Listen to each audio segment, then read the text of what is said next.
চলে এলাম তরুলির একটা নতুন রেসিপি নিয়ে। এসে তরুলিটাকে প্রথমে 4 টুকরো করে কেটে ভালো করে ধুয়ে নেবো। এখানে টমেটো, রসুন, কাঁচা লঙ্কা আর দুটো পেঁয়াজ নিয়েছি বড় বড়। পেঁয়াজ দুটোকে এখন কুচি করে কেটে কড়াই তেল দিয়ে পেঁয়াজগুলো নুন আর হলুদ দিয়ে একটু লাল লাল করে ভেজে নেব। আর যতক্ষণ না পর্যন্ত ভাজা হচ্ছে লাল লাল করে ততক্ষণ পর্যন্ত ভেজে যাব। তারপরে এর মধ্যে দিয়ে দেবো হচ্ছে কোচানো রসুনটা, বা রসুনটা থেতো করেও দিতে পারো, কোনো সমস্যা নেই তাতে। দিয়ে তার মধ্যে দিয়ে দেবো হচ্ছে কাঁচা লঙ্কা আর টমেটোটা যতক্ষণ না পর্যন্ত একটু গলছে ততক্ষণ পর্যন্ত ভেজে যাব। টমেটোটা একটু গলে গেলে তার মধ্যে তরুলি কুচোগুলো দিয়ে দেবো, দিয়ে খুব ভালো করে নেড়ে চেড়ে ঢাকা দিয়ে দিয়ে ভাজবো। 5 মিনিট পর পর ঢাকা চেঞ্জ করবো। এর পরিমাণ মতো নুন, হলুদ, কাশ্মীরি লঙ্কার গুঁড়ো দিয়ে দেবো।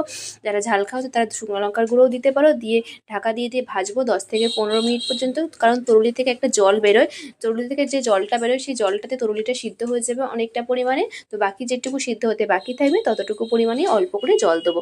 সে দেখো প্রায় 10 মিনিট মতো ভেজে নিয়েছি। তরুলি যেহেতু একটু হতে সময় লাগে তাই জন্য একটু ধিমে আছে সময় নিয়ে করতে হবে। তো দেখো 10 মিনিট মতো ভাজার পরে 1 কাপ মতো জল দিলাম, 1 কাপেরও কম জল দিয়েছি। দিয়ে যেটুকু বাকি ছিল ওটুকুও ভাপিয়ে সিদ্ধ করে নেবো। তো ব্যাস হয়ে গেলে আমাদের তরুলি ভাজা রেডি। তো এরকমভাবে তরুলি খেলে রুটি, পরোটা বা ভাত দিয়ে খুবই ভালো লাগবে। তোমরা অবশ্যই একবার ট্রাই করে দেখো। আর রেসিপিটা ভালো লেগে থাকলে লাইক, কমেন্ট আর একটা শেয়ার দিয়ে পাশে থেকো। তো আমরা এই তরুলিটা রুটি দিয়ে ভাজা খেয়েছিলাম, তো খুবই ভালো হয়েছিল। তো থ্যাংক ইউ ভিডিওটা দেখার জন্য।